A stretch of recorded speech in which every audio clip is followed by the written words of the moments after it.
There are 5 different types of communities, and you need to select the right one if your community is going to thrive.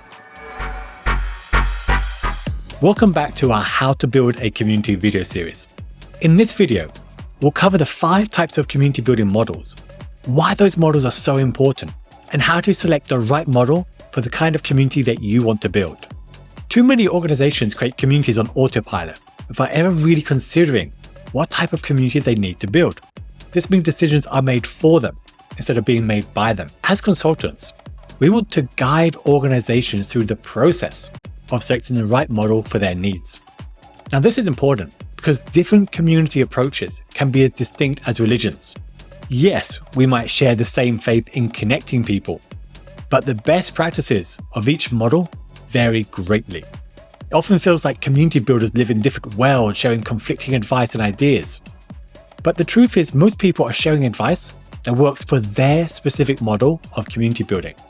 And whether it works for you or not depends largely on if you're following a similar model to them. The type of community building model you select will depend on a couple of things. 1. Your goals. As we covered in the last video, what do you want from building a community? Different goals require different community types. 2. Your member needs and preferences. What do your members want? What kind of experience do they need? This will change the community type. 3. The size of the audience that you're working with. Some community types or models work better for larger audiences than smaller ones. So the community type matters a lot. Now, with this in mind, let's explore the 5 types of communities. The 5 types of community building models. Let's review each of these as you can see here. The models are 1. Support, 2. Success or exploration, 3. Advocacy, 4. Peer groups, and 5. User groups. Now, before we go on, take a second to really consider which type of community best reflects what you're trying to do or you're planning to do. Let's begin with support communities. Support communities are where people come to get answers to their questions. Most customer communities do fall into this category. Customers come with questions about the product they need answers to, and their goal is to resolve that problem. Once they get the answer, they tend to leave and not return. Think of a time when you asked a question online and received an answer. Did you stay engaged in that community for long afterwards? The key value to members of a support community is that they can get answers with less effort through other channels such as customer support. Customer support communities require a large number of people with questions and a dedicated group of members, often called super users, eager to answer them. Your key challenges in this type of community are 1. Persuading people to ask questions in the community instead of other support channels, 2. Motivating people to answer questions, and 3. Resolving questions no one is able to answer. These communities are typically, although not always, but typically, hosted on forum-centered platforms, but chat-based groups are also quite common as well. Remember, visitors to support communities often don't want to become part of the community.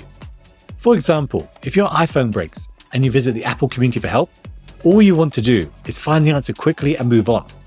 In a support community, your job is to minimize the effort members need to expend to find answers and maximize the quality of responses. You're not trying to build a strong sense of community amongst members here. Next, success communities. Success communities are places where people come together to learn how to improve their skill set. A common example of this is a community centered around a complex product like HubSpot, Salesforce, or SAP.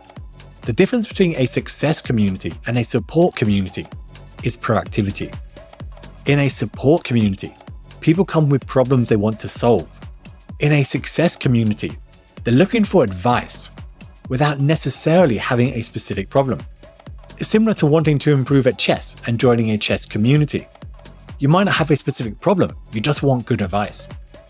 The goal of a success community or a community of practice is to help people learn the best techniques. And this requires 2 very specific things. 1, smart people willing to share their expertise, and 2, a large audience to read and give feedback on this expertise. Your key challenges in managing a success community are 1, motivating smart people to share their best expertise, 2, filtering out poor quality contributions, 3, growing the size of the audience, 4, resolving questions no one else can answer, Success communities often use platforms beyond traditional forums such as blogs, events, or even decentralized setups. In these communities, your role focuses on finding and sharing the best contributions while filtering out poor quality content. In a success community, your job is to motivate the smartest people to share their best expertise. While a sense of community might form, the initial focus is on establishing expertise. Examples of success communities include Sephora for beauty enthusiasts and Kaggle for data scientists. These are communities where members proactively share their best advice and expertise. Next, advocacy communities. Advocacy communities are centered on shared identities or passions, with members eager to share and talk about it with others. These groups might form around a mission to change the world, or are just as dedicated fans of a product. The very classic example here is Harley-Davidson. Some advocacy communities form organically, while others are facilitated by an individual or an organization. In the latter case, members often benefit from rewards for supporting the brand. Now, the key to success is having a small group of superfans who strongly identify with the brand or mission and ensuring they share the right content with others. Your key challenges in managing an advocacy community include building strong relationships with superfans, creating and executing an effective reward structure, and supplying superfans with the right materials to share. Advocacy communities require passion and dedication from the community manager. If you're not excited about the mission, your members won't be either. Next, user groups. User groups are communities of individuals using a particular product or service. Their goal is to share knowledge, experiences, and best practices. Unlike success communities, user groups are smaller, more decentralized, and often meet in person. They are typically led by passionate individuals, supported by a community manager. So one community manager might be supporting multiple group leaders. The key challenges in managing a user group are 1. Identifying and retaining group leaders. 2. Exerting some influence without having a direct level of control. And 3. Building systems to scale as the community grows. Your role focuses on supporting group leaders to ensure they succeed. The better you can build strong relationships with these group leaders, the more successful these communities will be. And finally, peer groups. Peer groups are small communities where individuals share characteristics, status, or interests. These groups foster conversations members can't have anywhere else. Peer groups are often hosted on group messaging apps or smaller platforms rather than the big enterprise platforms. And the key challenges for managing a peer group include 1. Attracting the right initial members. 2. Building trust between members. And 3. Balancing participation between the top members and the less active members. Peer groups thrive on trust, privacy, and exclusivity. To succeed, focus on welcoming each member and facilitating open, honest sharing. Selecting the right model. By now, you should already know what type of community you'd like to build. But let's go through the process of matching the community goals to the community type. Let's start with one of the most common goals for any customer community: reducing customer support costs. If your goal is to help customers find answers without constantly leaning on your support team, then you need a support community. But what if your audience is small? That's where support communities run into problems. They rely on a high volume of questions. If too few people are asking questions and answering questions, the community very quickly looks inactive. In that case, it might be better to start with a knowledge base or expert-led support before transitioning into a community as your audience grows. Your job in a support community is simple. Make it as easy as possible for customers to find answers and motivate your most helpful members, often called super users, to keep things running smoothly. Now let's move on to customer success and satisfaction. If you want to help customers get more value from your product, you should build a success community. Success communities are all about education and skill building. Instead of coming in with a problem they need solved, members are looking for tips, best practices, and expert-led guidance to improve how they use your product. So what do you do if you don't have a big audience yet? You start small. Instead of an open community, consider running cohort-based learning groups or expert-led discussions.